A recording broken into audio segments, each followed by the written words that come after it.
பிரச்சாரம் செய்து கொண்டிருக்கிறார். அதன் நேரடி காட்சிகளை தற்போது பார்க்கலாம்.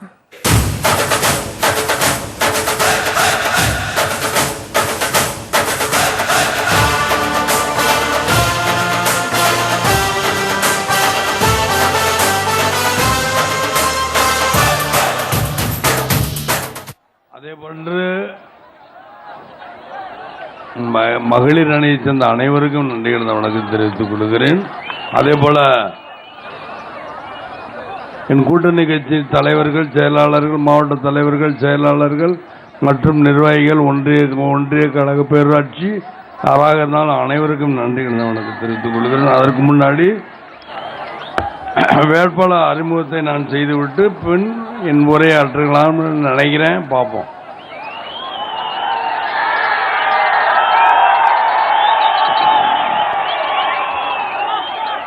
ஜமுனா தங்கவேலு, குளித்தலை சட்டமன்ற தொகுதி வேட்பாளர் ஜமுனா தங்கவேலு, கரூர் சட்டமன்ற தொகுதி வேட்பாளர் சோமூர் ஏ ரவி ஆகியோருக்கு முரசனத்தில் வாக்களிப்பீர் என்று. சோமூர் ஏ ரவி வரலையா?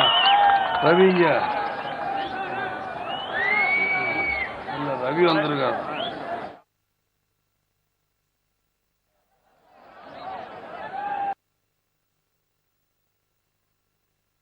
சட்டமன்ற தொகுதி வேட்பாளர் சிவானந்தம் அவர்களுக்கு தென்னந்தோப்பு சின்னத்தில் வாக்களிப்பேர் என்று கேட்டுக்கொள்கிறேன். அரவங்குறி சட்டமன்ற தொகுதி வேட்பாளர் கே கலையரசன் அவர்களுக்கு பம்பரம் சின்னத்தில் வாக்களிக்க வேண்டும் என்று கேட்டுக்கொள்கிறேன்.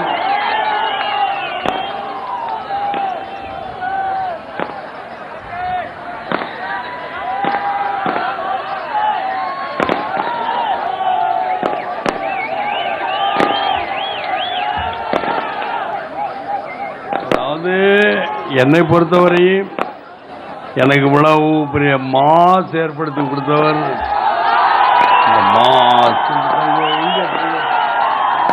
தங்கவேலு தான். தங்கவேலை பற்றி எனக்கு முதலே தெரியும். இருந்தாலும் கூட உங்களிடம் பகிர்ந்துக்கிறேன். ஏன் இதை நான் சொல்லுகிறேன் என்றால், எனக்கு தொண்டர்கள் தான் முக்கியம். என்னை பொறுத்தவரைக்கும் தொண்டர்கள் நான் என்னைக்கு நான் என்னுடைய கட்சிக்கு மிகுந்த ஆரவாரம் இருந்தவர் தொண்டர்கள் தான். அவர்கள் வைத்து நான், என்னை வைத்து அவர்கள். இப்படித்தான் நான் நினைப்பேன். தொண்டர்களால் நான் தயவு செய்து எதிரிகளை கூட மன்னித்துவிட, துரோகிகளை மன்னிக்க கூடாதுன்னு நினைக்கிறேன். இல்லையா? எதிரிகளை மன்னித்து விடுவார்கள், ஆனால் துரோகிகளை மட்டுமே என்னுடைய தொண்டர்கள் மன்னிக்க மாட்டார்கள் என்பதை தெரிவித்துக் கொள்கிறேன். அதே போல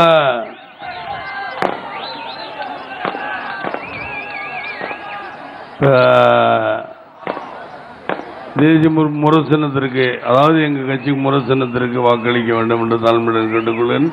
கூட்டணி கட்சியான பம்பரம் சின்னத்திற்கு நீங்கள் வாக்களிக்க வேண்டும். கூட்டணி கட்சியான மக்கள் நல கூட்டணி அடுத்த ராமகிருஷ்ணன் அவர்களுக்கு வாக்களிக்க வேண்டும் என்று கேட்டுக்கொள்கிறேன். அருவாள் சுத்தியல் நட்சத்திர சின்னத்தில் வாக்களிக்க வேண்டும்.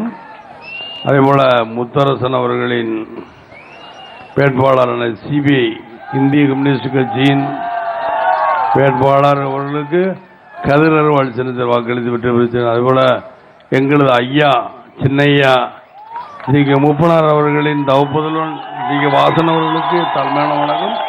அவர்களுக்கு தென்னந்தோப்பு சின்னத்தில் வாக்களித்து வெற்றி பெற செய்ய வேண்டும் என்று கேட்டுக்கொண்டு என் உரையை ஆரம்பிக்கலாம் என்று நினைக்கிறேன். ஒரே என்ன ஆரம்பிக்கிறது, என்னை பார்த்துட்டு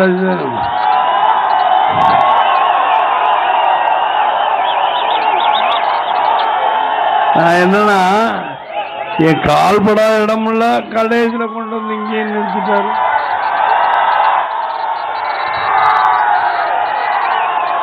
இங்கேயும் குளித்தலே கார் போட்டுருச்சு. அதே மாதிரி மோதிர சின்னத்தை, என்னுடைய மோதிர சின்னம் சொல்லணும்ல, என்னுடைய தோழர், என்னுடைய உடன்பிறப்பு, என்னுடைய சகோதரர் திருமணம் அவர்களையும் நிச்சயமாக வாழ்த்துகிறேன். அவர்களுக்கும் எங்களது கூட்டணியில் இடம் உண்டு. எங்கள் ஆறுமுகம் என்னைக்குமே ஆறுமுகம், இது ஏறுமுகம், நான் இறங்கும் முகம் கிடையாது. என்னைக்குமே ஏறுமுகம் தான். இது போர் நடக்க போகிறது. ஓட்டு தேர்தல் கிடையாது, போர். நல்லவர்களுக்கும் தீயவர்களுக்கும் நடக்கும் போர். நல்லவர்கள் நாங்கள் 6 பேர், தீவர்கள் அந்த பக்கம் 2 பேர். அவங்க 2 பேர் இருக்காங்க, நாங்கள் 6 பேர். ஆனால் அந்த குளித்தலைக்கு ஒரு வரலாறு இருக்கு தெரியுமா? இங்க இருந்த பொய்யர்கள் உருவாக்கணும் ஊர் குளித்தலைம்பாங்க, அது தெரியுமா? யார் அந்த பொய்யர்? யார் அந்த பொய்யர்? கருணாநிதியா? கலைஞரை உருவாக்கியது இந்த குளித்தலை. ஆனா குளித்தலை மக்கள் நல்லவர்கள் தான். ஏதோ நல்லவர் நினைச்சா இப்படி அக்கிரம் பண்றாரு அப்படின்னு நினைக்கிறீங்க நீங்களாம். என்ன பண்றது? அவருடைய எண்ணம் என்னப்படிதான் செய்யும். இந்த வயசுல அவருக்கு பாருங்களேன், 6வது இடம் அவர் தான் முதலமைச்சர் வரணும். என்ன ஆசை பாருங்க. அந்த ஆசை விடலாமா? ஏனென்றால் அவர்தான் இன்னைக்கு குளித்தலை தான் அவர் மொத்தம் தமிழ்நாட்டில் உருவான முதல்ல ஒரு விஷச்செடி. அது இந்தியாபுரம் பரவி எல்லாத்தையும் கெடுத்துருச்சு.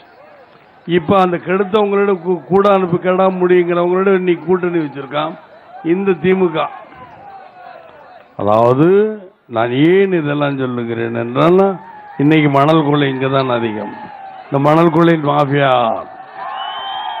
மாஃபியா தலைவர் யார் என்பது உங்களுக்கு தெரியும். அந்த எந்த கட்சியை சேர்ந்தவர் என்பது தெரியும். அவர் இப்பொழுது யார், எந்த கட்சி இருக்கார்? பிசி பழனிசாமி எந்த கட்சியில் இருக்கார்? திமுக இருக்கார்ல. பழனிசாமி எந்த கையில் இருக்காரு? திமுக. அப்ப குளித்தலையில் ஆரம்பிச்சது கலைஞர்லேருந்து இன்னைக்கு ஆரம்பிச்சா இவர் பேர்னா பழனிசாமி வரைக்கும் யாரு? மணல் எங்கு பார்த்தா மணல் கொள்ளையா? மதுங்கிறாங்க. மது கூட விட்டுலாம் போல இருக்கு. மணல் கொள்ளையை பார்த்தா இந்த ஏரியா பூரா மணல் கொள்ளை, எங்கு பார்த்தாலும் மணல். இந்த 2 அதிமுக திமுக 2 பேரும் மணலை கொள்ளையோ எடுத்துக்கொண்டு நாடை கெடுத்து குட்டுச்சோராக்கி கொள்ளையடிச்சிருக்காங்க. நான் அதான் 2006 என்னைக்கு கட்சி ஆரம்பிச்சு 2005 ஆரம்பிச்சு 2006 தேர்தலில் 2006 தேர்தல் 2011 வரைக்கும் 13 இடைத்தேர்தலையும் சந்திச்சு. அப்புறம் அதிமுக ஆட்சி வந்தது. அதிமுக ஆட்சி 13 மாதத்துக்குள்ள 3 மாதத்துக்குள்ள நான் வெளியே வந்தேன். ஏன்னா பஸ் விலை பால் விலை ஏற்றினாங்க. ஏன்னா எனக்கு பிடிக்கல. இங்கே சொல்றாங்க, எல்லாரும் சொன்னதெல்லாம் என் தொண்டர்கள் தான். சேல மாநாட்டில் சொன்னாங்க, என் தொண்டர்கள்லாம் போய் சேருங்க, கூட்டணி வைங்கன்னாங்க. அவங்க சொல்றாங்க. அதுக்கப்புறம் நீங்க அப்படி போய் உட்கார்றது எங்களுக்கு பிடிக்கலன்னதுக்கப்புறம் உண்மை நிலைமுறை என்னன்னா, இவங்க பால்வள பஸ்ஸில் ஏற்றி விட்டு நான் ஏற்றி விட்டு தான் சொல்லுகிறேன்னா எங்கே சொல்கிறாங்க? இங்கே தான் அடுத்த நான் மக்களுக்காக, நான் உங்களுக்காக தான் மக்களுக்காக தானே.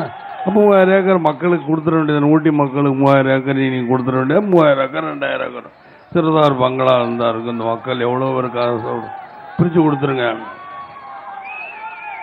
அந்த சிறுதாவர் பங்களா பிரித்து கொடுத்துருங்களேன். அதற்கு தானே சண்டை நடந்துகிட்டு இருக்கு. பிரித்து கொடுத்துருங்க. கம்யூனிஸ்ட் கட்சியிலேருந்து எல்லாம் சண்டை போட்டுக்கிட்டு இருக்கான், பிரித்து கொடுத்துருங்களேன்.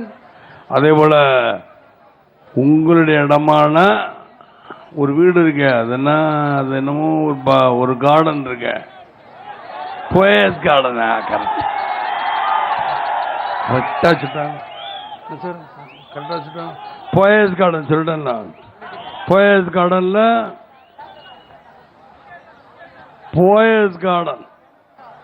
அது அந்த கார்டன் இவங்கள்ட்ட கொடுத்தா பிரிச்சுக்கிடுவாங்கல்ல எல்லாருமே. ஏன் இப்போ 10க்கு ஊட்டியில் 3000 ஏக்கருங்கிறாங்க, சில 2000 ஏக்கராங்க. அப்புறம் சிறுதாவர் பங்களா போயஸ் கார்டன் இதெல்லாம் கொடுத்தா பிரிச்சுருவாங்க. உங்களுக்காக நான், மக்களுக்காக நான். என்னையாது கதை? மக்களுக்காக கொடுத்துருங்களேன். உங்களுக்கு என்ன பிள்ளையா குட்டியா? உங்களுக்கு என்ன கல்யாணம் ஒன்றும் இல்லை. அப்போ கொடுத்துட்டு போயிட வேண்டியதானே.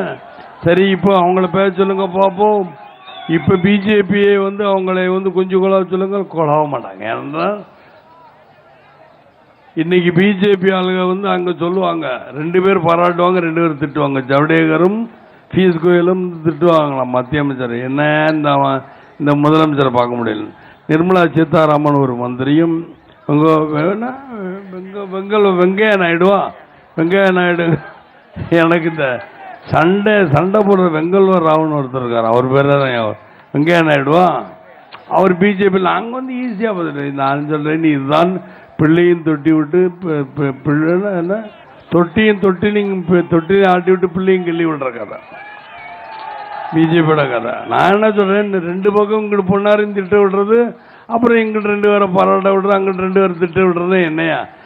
ஆனால் இவ்வளோ தூரம் சொல்கிறாங்கல்ல, இந்த அம்மா ஏதோ இந்த அம்மாவுக்கும் கலைஞருக்கும் சண்டை மாதிரி, நேரடி சண்டை இவங்க 2 பேருக்கு நடக்கிற மாதிரி சித்தரிச்சுட்டு, நாங்கள்லாம் ஒன்றுமில்ல, இந்த அம்மா ஒன்றுமில்ல. என்ன ஏழை ஜாதி படம் பார்த்தீங்களா? அதில் நான் போஸுங்கிற ஒரு கேரக்டர் நடிச்சிருப்பேன். நான் இன்னைக்கு நான் சொல்ல, என்ன அன்னைக்கே நான் சொல்லியிருக்கேன். ஏன்னா மக்கள் இவங்க என்னென்ன பண்ணுறாங்க, இந்த கூத்து எல்லாம் தெரிஞ்சுக்கிட்டு தான் அன்னைக்கே சொல்லியிருக்கேன். ஏழை ஜாதி படத்தில் பார்த்துருக்கீங்கன்னா, ஏழை ஜாதி படத்தில் சொல்லியிருக்கேன். கடைசியில் ஒருவர் வேகமராஜான் அமிர்தராஜன் ஒரு நடிகர் வந்து நான் ஆட்சியில் இருக்கும்போது 600 கோடி சம்பாரிச்சேன், நீ 700 கோடி 800 கோடி சம்பாரிச்ச. ஆனால் போஸ்ன்னு ஒருத்தவன் அவன் உடையார் பையன், அவனை மாத்திரம் விட்டுறாத, அவனை க்ளோஸ் பண்ணும். அது மாதிரி தான் இப்பொழுதும். ஆனால் க்ளோஸ் பண்ணுறதுக்கு பிளான் பண்ணாங்க. இந்த மீதி உள்ள 5 கட்சியால் என்ன விடவே மாட்டாங்கல்ல. அதே மாதிரி தான் சின்னையா சொன்னாராம். எங்கு சொன்னார்? எங்கள் காலேஜ் இடத்துல ஆண்டாளர், அதாவது ஆண்டாளர் காலேஜில், எங்கள் காலேஜில் ஆண்டாளர் காலேஜில் சொல்லுவோம், இல்லை எங்கள் காலேஜ் எப்படி வச்சாலும் சரி. ஏன் நான் மாற்றி சொல்லலாம், மாமண்டூர்னு சொல்லலாம்னு நினச்சேன். சரி வேண்டாம். எங்கள் காலேஜில் ஒரு இடத்துல அவங்களுடைய மாநாடு நடக்கும்போது சொன்னார், சின்னையா சொன்னார், யார் தப்புன்னா 5 பேரில் 6 பேரில் யாரோ ஒரு ஆள் தப்புன்னா 5 பேர். ஆனால் 5 பேர் கேட்காம இருப்பாங்க. யார் தப்புனாலும் 5 பேரும் கேட்பாங்கல்ல. ஆக கையாட்டுங்க, உங்களை பார்த்தா டிவி திரும்புது, கையாட்டுங்க. இவங்களுக்கு வாக்களிக்கலாமா கூடாதா? சரி, இது யார் யாருக்கு நடக்கும் போர்? இல்ல, தர்மத்திற்கும் அதர்மத்திற்கும் நடக்கின்ற போர். தர்மத்திற்கும் அதர்மத்திற்கும் நடக்கின்ற போர். தர்மம் எந்த பக்கம் இருக்குன்னு நீங்களே முடிவு பண்ணுங்க. இந்த பக்கம் இருக்கு இல்லையா? தர்மம் யார் பக்கம் இருக்கிறது என்பதை நீங்களே முடிவு பண்ண சொல்லுங்க. உள்ள இருக்குங்க, யார் பக்கம்னு தெரியலையா? சொல்லுங்களேன், கையாட்டுங்க, நல்லா இருக்கு. உங்க பக்கம் யாரு லாஸ்ட், இந்த கடைசி யாருமே சொல்லு, எந்த பக்கம் இருக்காங்க? இந்த பக்கம் இருக்கிறீங்களா? இதெல்லாம் கேட்குறேன்னா நாங்கள் தைரியமாக நம்பி போகலாமாங்கிறது தான். எனக்கு என்ன, திருச்சியில் ஒரு மீட்டிங் இருக்கான், திருச்சி குளித்தலே அது. ஏன்னா கலைஞரை கூறாச்சு, எங்கேயோ பிறந்தாராம், எங்கேயோ வாழ்ந்தாராம், இங்கே வளர்ந்தாராம். ஆனால் இங்கே வந்தால் நீங்கள்லாம் இங்கே வந்து நான் குளித்தலை இப்படியே சொல்லி எல்லாரும் குளிப்பாட்டிட்டு போயிட்டீங்களே, தலையை தோட்டுற மாதிரி தோட்டி விட்டு ஓடிட்டீங்களே நீங்கள். ஆட்டு என்னையா, அதான் கட்டுமரமாக மறைப்பேன். நீங்கள் கடலே கட்டுமரத்திலும் பயணத்தை நான் கவிழ்ந்து விட மாட்டேன் ஐயா. அதான் சொல்லி போன தரதுல எங்கள் நீங்கள் கவிழ்ந்து விட மாட்டேன், நீங்கள் கவர மாட்டேன், ஆனால் எங்களை கவுத்து விட்டுறாதீங்க. அதைத்தான் சொல்ல. கவுத்து விட்டுறவங்க யாருன்னா அதிமுக திமுக நிச்சயமாக கவுத்து விட்டுருவாங்க. ஏன் அதிமுக பற்றி பின்னாடி சொல்கிறேன். ஏனென்றால் இவங்க தான் சொல்கிறாங்க, 4 கொசு கடிச்சான தென்னவன் படம் பார்த்தீங்களா நீங்கள் எல்லாரும்? அதில் வந்து 4 கொசு ஒரு சாக்கடையிலேருந்து சுத்தம் பண்ணுறோன்னு ஒரு 4 கொசு கொண்டு தான் தட்டி விட்டு நம்ம வேலையை பார்க்கணும். இந்த 4 கொசு யார்? அதிமுக திமுக தான்.